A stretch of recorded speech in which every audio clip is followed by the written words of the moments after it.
Okay, well, good afternoon, everyone, and welcome back to the One-World-MINDS seminar. Today, we're very pleased to have Rongrong Wang, who is an assistant professor at Michigan State University in the departments of computational math, science, and engineering, and the Department of Mathematics. Rongrong is also a former One-World-MINDS seminar organizer, and so we're very pleased to have her be able to speak today. Prior to arriving at MSU, she was a postdoc at the University of British Columbia, and prior to that, she received her PhD in applied mathematics from the University of Maryland.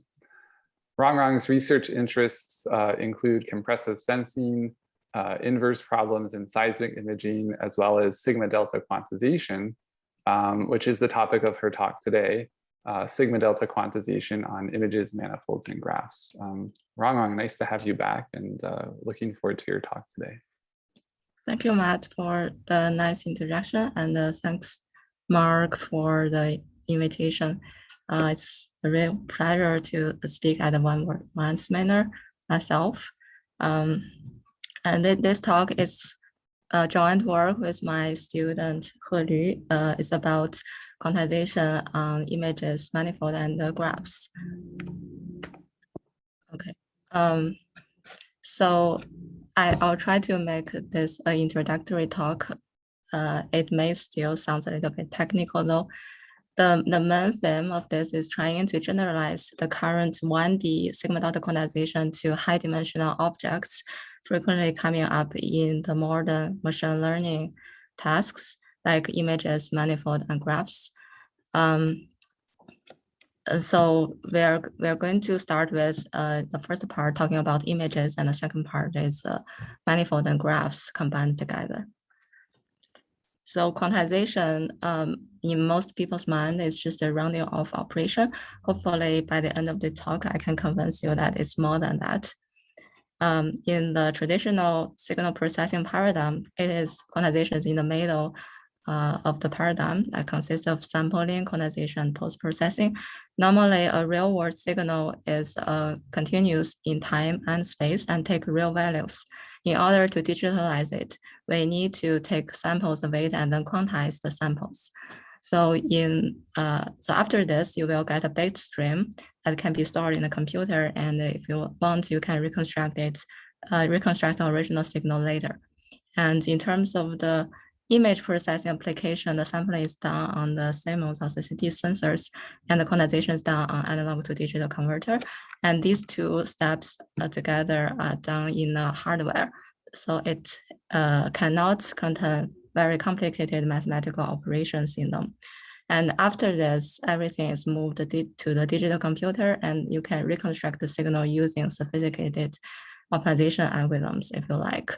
So our target is this step of quantization, and our goal is to use fewer bits to represent more information. So here is the mathematical problem. Since computer can only store finitely many elements, we call the element that the computer can store an alphabet. For simplicity, we assume this alphabet is of finite grade with equal spacing of delta. And then our goal is to convert each real value samples to something in the alphabet. So the map that change all the real value samples to the things in alphabet is called quantization. After this, we get a bit stream. And then we can convert this bit stream back to the original signal using a decoder or reconstruction algorithm. And our goal is to design this quantization and decoder pair together so that for a whole class of signals, it minimizes the reconstruction error in the worst case scenario. And of course, the simplest way to do quantization is just the rounding off operation. If we are given a scalar input of the samples, we just rounded it off to the nearest element, and this operation is called the scalar quantization. And because our alphabet has a step size delta, so this rounding off error has most delta over 2 amount of error.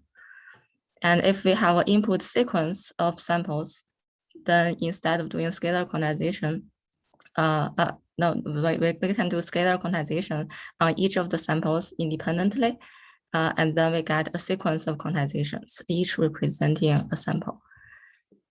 This is the simplest way to quantize a sequence. It's called memoryless scalar quantization, or MSQ, but it has the drawback that it cannot utilize correlations between nearby samples. If there's any, for example, in this case, the signal is very low frequency and your sample is quite dense. So the consecutive samples are similar to each other. In this case, MSQ cannot utilize this minority. In order to utilize this, we need something called adaptive quantization. And the Sigma Delta quantization is the simplest one in the adaptive quantization family. So I can, let me explain how the first order Sigma Delta quantization work for input sequence. Suppose these yi's are the input samples, and you will quantize the first one using a simple scalar quantization, and then get Q1, and then you calculate the direct quantization error, and it is controlled by half the step size. From the second step and on, you would try to, instead of directly quantize the sample, you would add the previous error to this sample and then quantize the sum. And then the corresponding UI, we call this state variable, is always the input of the scalar quantizer minus the output of the scalar quantizer. So by definition, this UI would be controlled by half the step size. And you do this sequentially for all the samples until reaching the end. This finished the quantization. Probably the easiest way to see why this works is by summing up the first k equations of this. This is a telescope sum, so the u's can cancel with each other except the last one. And on the right, you have a summation of the yi minus qi. Since yi is the sample, qi is the quantization, this is the quantization error up to step k. So this uk is controlled by the step size. This means the accumulated error is controlled by the step size. This is in contrast to MSQ, where the individual quantization error is controlled by the step size. One is the individual error is controlled by this. The other is their sum is controlled by this. So as long as there's some correlation among the samples, controlling of the sum apparently give us smaller error. So this is the basic intuition. And from the geometric side, if we if there's a random signal with evenly distributed spectrum, and we try to use MSQ and Sigma Delta to quantize it, and then try to see what is the power spectrum of the error resulting from these two quantization, we can see that MSQ produce a power spectrum that is evenly distributed among the spectrum, whereas Sigma Delta give you an error that is increasing with frequency. If you calculate the total energy of these two, they are the same.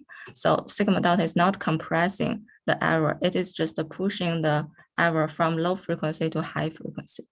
So if the signal is low frequency, then Sigma Delta clearly has an advantage. And of course, this has been made rigorous mathematically in the past, about 20 years ago. If we were to use this to quantize the band-limited functions, and suppose we are in the oversampling regime with lambda being the oversampling ratio, then we can insert, we can use the samples and the Whittaker-Shannon sampling theorem to reconstruct the original signal if we had the correct samples. But if we only have their quantization, how do we minimize the error is the question. So if we have this Qi being quantized by Sigma Delta of first order, then it has been proved that the quantization error is proportional to the reciprocal of the oversampling ratio and proportional to the quantization step size. So this is saying that the more sample you take, the smaller the error is. it can use the redundancy of the samples to reduce the error. Or if you use MSQ, the error would be a constant no matter how many samples you take.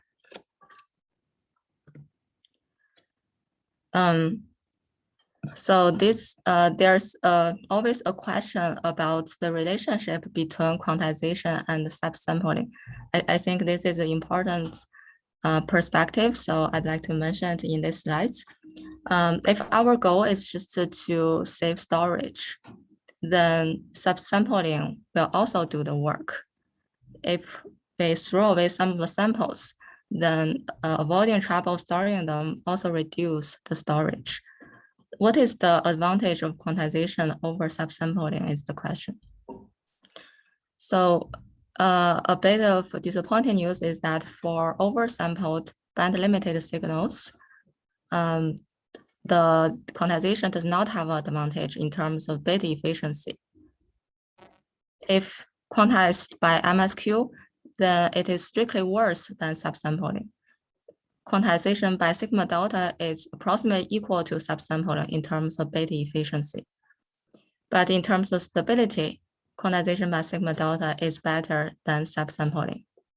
So this is the state of art in this aspect. But the new information from this talk is the story changes if we look at image-like signals. By image-like signals, I mean the signals that has jump discontinuities in it. With jump discontinuities, obviously this signal is no longer band-limited. For this kind of signal, we're able to show that Sigma Delta quantization is better than subsampling in both the bit efficiency and the stability.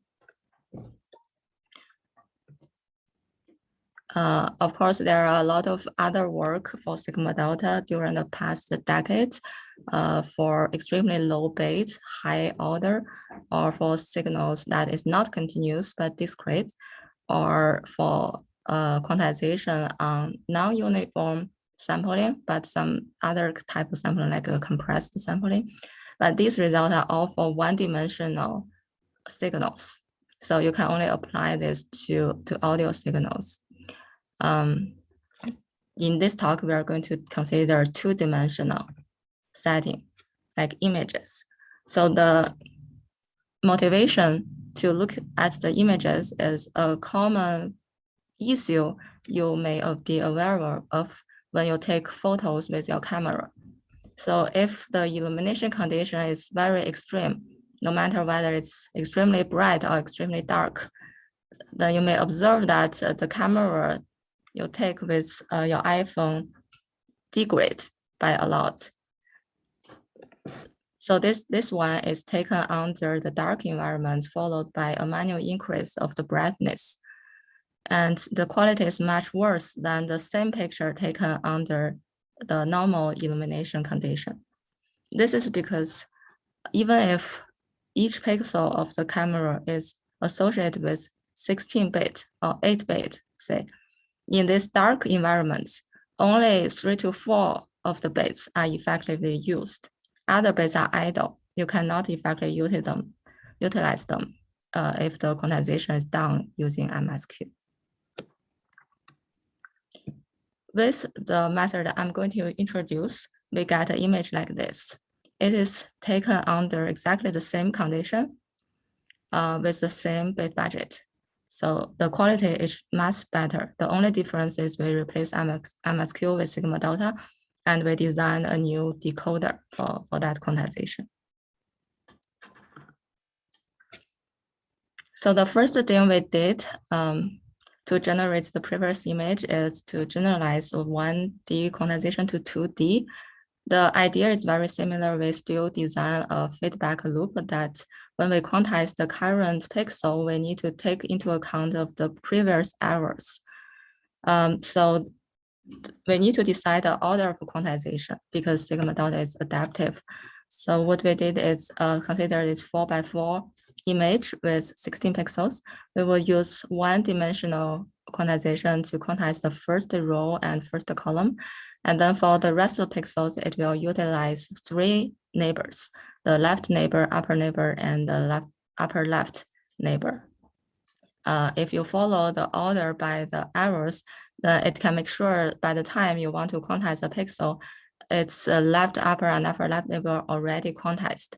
So you can add the state variable of them to the current value and then quantize it, and then calculate the quantization error at the current pixel location. So this is all very simple because it has to be done in the analog hardware. And after this, we get the quantization. So as for the decoding, we have to make some assumption on the image. So we make this very simple assumption that the derivative of the image, or higher order derivative of the image, is sparse. So this is to say that the image is very close to being piecewise constant or piecewise linear. This is a simple assumption, but it works in practice. And because of this sparsity, we can try to reconstruct the image by minimizing the TV norm, either the first order TV norm or high order TV norm, subject to a quantization constraint. This constraint is essentially saying that the reconstruction is compatible with the original signal, in the sense that it will generate the same bit stream under Sigma Detla quantization as the original image. So if this is satisfied, we're looking among all the signal that make this satisfied, the one that has the smallest TV norm. So this is a convex optimization problem. This D is a derivative operator, so it's pretty ill-conditioned. But we can use a preconditioned split Bregman method to solve this optimization pretty efficiently. And we can show that the reconstruction error is pretty nice. This X hat is the reconstruction from the previous optimization, and the relative reconstruction error in Fubin's norm is upper bounded by a constant times square root of the number of jump discontinuities or the edges in the image, divided by the number of column or rows of the image times the quantization step size, plus the part of the image that is not so TV sparse. Hopefully this part is small. And you can understand this as follows. This S is the number of edges, so it can be considered at the complexity of the image. And this n brought into the square root become n squared. That's the total number of pixels, also the total number of samples. So this S over n squared is reciprocal of the oversampling rate. This is parallel to what we saw in the classical setting, that we have the oversampling rate on the denominator, meaning that the more sample we take, the smaller the error it is. And then if you do MSQ, then this n is not there on the denominator, so you cannot take advantage of the oversampling.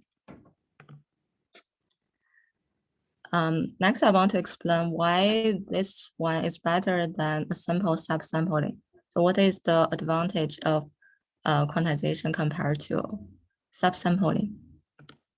For that, I have to mention the super resolution theory in compression sensing, which says if you have a sparse signal, but you don't know the signal, you only know some of its, you only know the low frequency Fourier coefficient of it, for frequency beneath some FC, then this simple L1 minimization problem can exactly reconstruct the X using these samples, provided that the spikes in X are well separated. The separation has to be greater than a constant over the Nyquist rate. So essentially, if the spikes are well separated, you can accurately allocate the location of the spike. But if two spikes are very close, then you cannot go beyond the diffraction limit using this approach.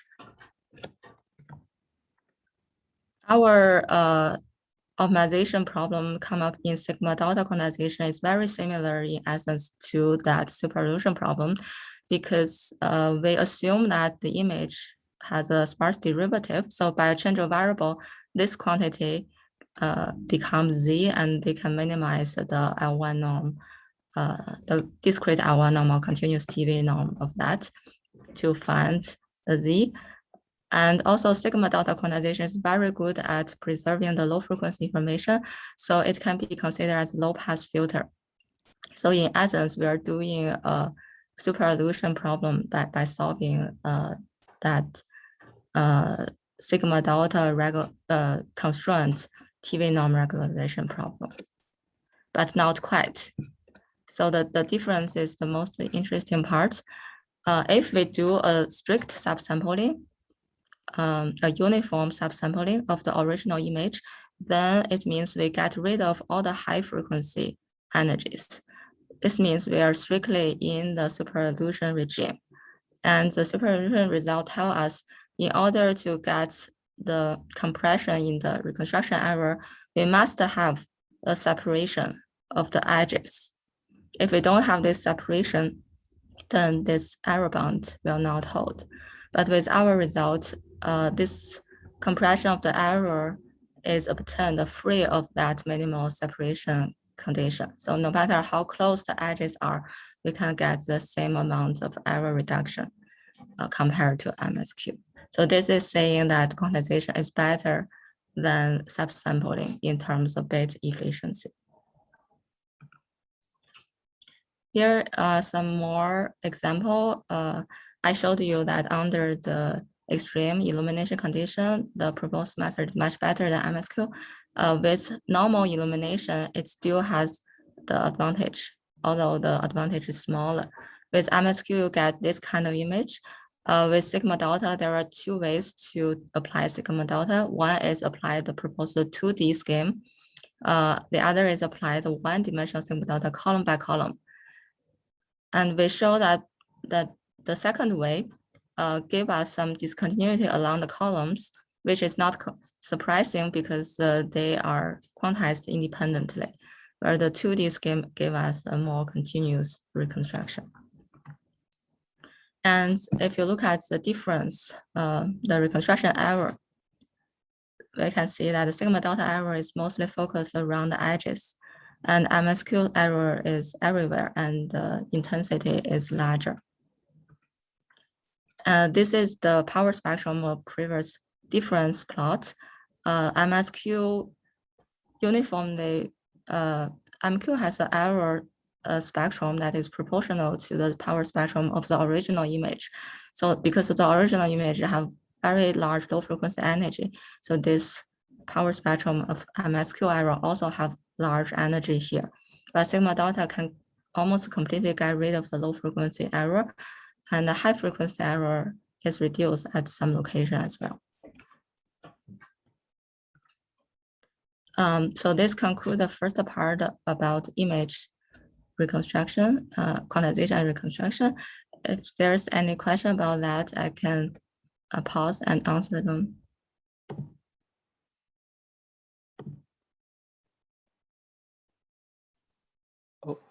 Oh, someone's raising their hand. Let's see. Hannah, you have permission to talk. Would you like to ask your question? Yes, thank you very much. So Yeah. First of all, thank you very much for a very interesting talk, Rongrong. And I have a question on the slide 14. On the slides. 14. 14. So, Yeah. So here, when I look at the rule that you use for quantizing, then this is basically like Sigma Detla into directions that is convolved, right? mm-hmm. Yes. And in the paper of Gutuk, there is this criteria for stability when the L1 norm of the filter that you use for quantization plus the L infinity norm of the signal should be smaller than 2. And for example, for this sequence, that's exactly the problem, right? Because you have the L1 norm of the filter that is equal to 1. So do you have some estimations on the stability of such a scheme, or? Oh, that's a good, that's a very good question. This is this scheme right now only works with 2 bit. If we have only 1 bit, then the problem you just said is causing us an issue. That if you just use this iteration, then the state variable may blow up. So there some care need to be taken, but I don't know how to modify it to make it stable under 1 bit. Yeah, very interesting, because I also was wondering how to do this, and I was so happy to see that you actually applied this, and this was also the question that I had, what about stability, because I was not able to do something with it, so up to now at least. Yeah, this is a very difficult question, I feel. I also considered about how to make it stable, but so far I cannot. Yeah, thank you very much for your answer. And this is very good that I know that at least for how many bits it works for 1 is not for 2, right? Okay. Yeah, 2 bit. Okay. Starting from 2 bit, it will work. Okay. Yes. Thanks a lot for your answer. Thank you for your question.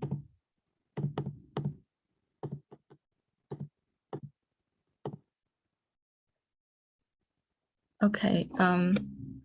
So now we want to look at what happens when we use Sigma Delta to quantize functions defined on manifold and graphs. Our ultimate goal is to do it on graphs, but let's look at the simpler case of the 2D surface manifold first. So this type of manifold appears frequently in computer vision tasks.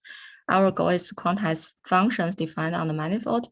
That function could be color at different point locations, or a coordinate for each point, or the depth map, that is the distance to the 3D scanner, say. And these are all functions defined on this manifold, and we want to quantize them and try to explore the correlation between the neighborhood points.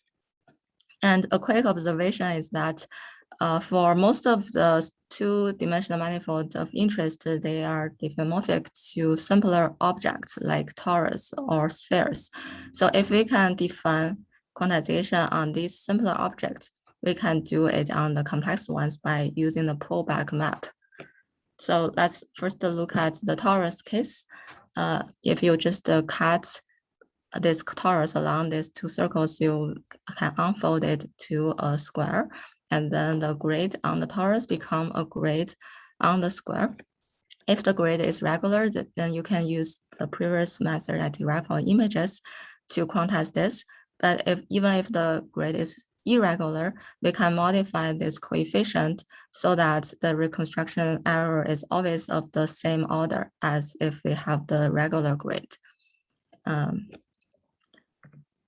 And with that quantization, we can do a simple reconstruction using the Shannon-like formula on the torus. This is reproducing kernel Hilbert space with the Dirichlet kernel, the 2D Dirichlet kernel defined like this. So if assuming our function is bandlimited to this range, and we have uniform samples that is sampled faster than the Nyquist rate, then we can reconstruct the function exactly using the samples and the kernel. But if we replace the samples by the quantization we had, then the reconstruction is no longer exact. We can prove that the reconstruction error is like this. If we did a 2D quantization, then the reconstruction error is of this order. So k square is essentially the degree of freedom for bandlimited functions in this range, and n square is the total number of samples. So this is again an oversampling ratio appearing on the denominator. And if you just do 1-dimensional Sigma Delta quantization, circle by circle on the 2D torus, then the reconstruction error is 1 order of magnitude larger. And if you do MXQ, it is even larger. So this is not an accident. If we have an n-dimensional manifold, then we better do n-dimensional Sigma Delta quantization to get the maximum information preservation. And for the sphere case, things get a little bit more complicated, but it's still not so hard. Here we don't have a reproducing kernel Hilbert space, so even if we have very dense regular samples, we still cannot reconstruct the bandlimited functions on it.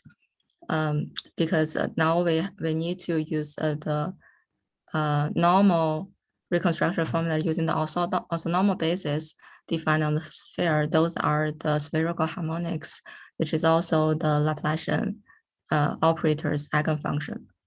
And if we want to reconstruct the F, we need to know the coefficient, which is the inner product between the bandlimited function and the spherical harmonics. But we don't know the function everywhere. So we have to approximate this integral using the finite samples we have. So this introduces a numerical integration error, first of all, and then we need to replace the exact samples by their quantization. So we have a quantization error. So in the end, we will have two part of error in the reconstruction. So first of all, let me tell you how we did the quantization. We look at the ambient space for a function defined on the sphere. We find the polar coordinates. So phi and theta are the angles in the two directions. And then we construct a regular grid on this ambient space and sample the function according to this location. And then we did the 2D quantization on these samples and plug those into the finite sum that is used to approximate that integral in the previous slides. And this reconstruct the coefficients, multiply that on the spherical harmonics, give us the reconstruction. So with this, we are able to show that the error is again proportional to 1/n squared because sphere is also two-dimensional object. So the error order is similar to the torus. But we also have this numerical integration error. If the quantization subset is very small, then this term dominant. In this case, we would like to do something different. That is, we want to sample the point according to the spherical T design. So spherical T design is a set of points. If you sample, your sample lies in these locations, then it can guarantee the numerical integration error of low order polynomials to disappear. And in our case, since this F is bandlimited, it is indeed low order polynomials. So we can get rid of this error, but at the expense that the grid now become irregular in the ambient space. But in the large N regime, we can show that this irregularity does not change the order of the error. So we can still get this order of error on the irregular grid. This constant might be a little bit larger. And this is a quick example on the sphere. Our function value is indicated by the colors. You can see that the function is quite smooth. And we use the 2-bit quantization. As mentioned earlier, we cannot do 1-bit. So 2-bit is the best, is the smallest bit budget we can use. And this is the error from Sigma Detla reconstruction versus MSQ. Lighter color means larger error. So you can see that Sigma Detla has smaller error in this case. What we really want to do is quantization on graphs, because nowadays graphs appear in a lot of applications, and those from social network or citation network or communication network, they easily go beyond 1 million nodes. So if you try to apply the graph processing method like graph compression, embedding, or graph neural network, it's easy to encounter an out-of-memory error. So our goal is try to do quantization on functions defined on such large graphs to reduce the frequency you saw those out-of-memory errors, hopefully. But it is very difficult to realize the idea of Sigma Detla on graphs because of the following reason. So what you would naturally hope for is you want to aggregate the state variable of each node to the function value of that node, and then do the quantization. If you put these together, you will get a nice formula that link the state variable, the sample, the original function, the quantization through the graph Laplacian L. But all these state variables are coupled with each other. So if by the time when you quantize the ith node, some of its neighbors has not been quantized yet, then the quantization is not accurate. You'll probably need to update this quantization later. But updating this quantization will affect the earlier neighbors of this node. And then you need to go back to update the earlier neighbors. And then this become a loop. In the end, the iteration does not seem to converge to stationary points. This is expected in some sense because this is a very difficult optimization problem where we have two unknowns, U and Q. One of it is in the alphabet, so it's a discrete variable, and the other one is continuous. Solving this optimization, I don't know any algorithm of, I don't know any way that can solve this optimization problem. The Euro-Jacobi method does not seem to converge. So we just compromise a little bit by proposing a practical algorithm that is heuristic, but the performance seems to be similar to as if you have found the solution to these equations. So the idea is to try to design the algorithms to inherit the good properties we observe from the manifold setting. So you recall in the manifold setting, we proved that if you have a two-dimensional manifold, then you'd better use two-dimensional Sigma Detla quantization. This is to say that we want to use as many neighbors as possible. So for the graphs, we want to design the order of quantization in such a way so that by the time a node is quantized, a lot of its neighbor has already been quantized. This is the goal. The second thing we observed in the earlier example is that for the reconstruction, we always want to use the eigenvectors of the Laplacian operator on those objects, whether it's a torus or sphere, to do the reconstruction. So in the graph case, we also want to design the decoder using the graph Laplacian. So this is our heuristic algorithm. It's a simple breadth first search. We start from a hub node of the graph, that is the node with the highest degree. And then we do a loop in each iteration.